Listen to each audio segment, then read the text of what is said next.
Hello and welcome back. Today we have some more red inks, which is a bit of a follow-up from my Oxblood alternatives video, which you can check out here. I actually bought a whole bunch of samples and will split them between two videos to not overwhelm you all. Stay tuned for part 2, which will be released soon. I will start with the Diamine ink, this being Wine Divine. Now I didn't realise at first that this is the shimmering ink, and therefore I should have shaken the sample to get the pigments off the bottom.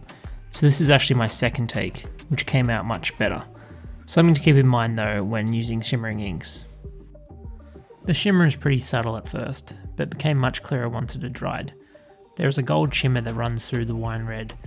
I'm quite happy actually that the shimmer isn't overbearing compared to some other shimmering inks that I've used in the past.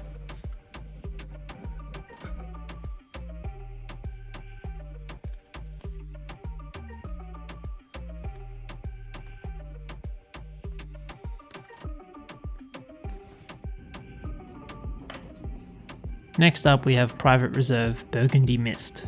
I found the ink a bit flat. The colours aren't as saturated as I'd like from a dark red, especially comparing to something like Diamine Oxblood. Not much shading here either.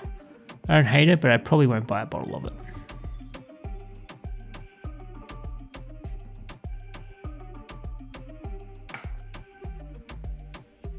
The swab confirmed my opinion, just a bit forgettable unfortunately.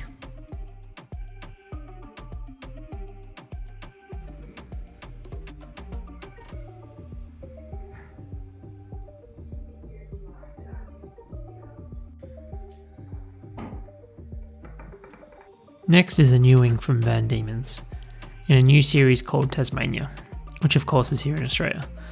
This ink is Tamar Pinot Noir Wine Red. I like this one more than the Private Reserve, especially the warmer tones.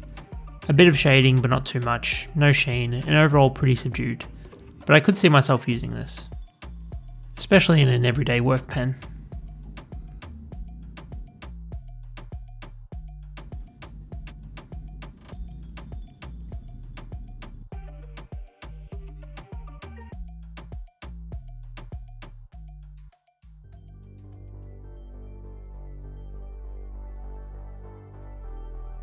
Next is a Robert Oster ink. I can't actually think of a time where I've had a bad experience with Robert Oster. The colours are always very unique, and this is no different. This being Astorquiza Rot. Not sure if that's the correct pronunciation, but oh well. There's almost a bit of burnt orange in this, but it dries a bit darker. It actually looks very similar to the Tamar Pinot Noir. I'd like a little more shading in it though, but it's pretty nice.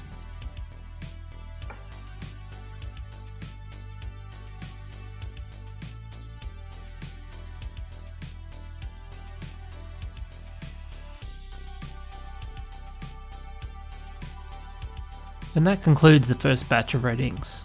What do you think of the inks so far? Are there any that stand out for you? This is also the first time filming at my new desk, which is a lot nicer. I will upload part 2 shortly, which has another 4 inks, and then some bonus shimmering inks also. Until then, thanks for watching, and goodbye.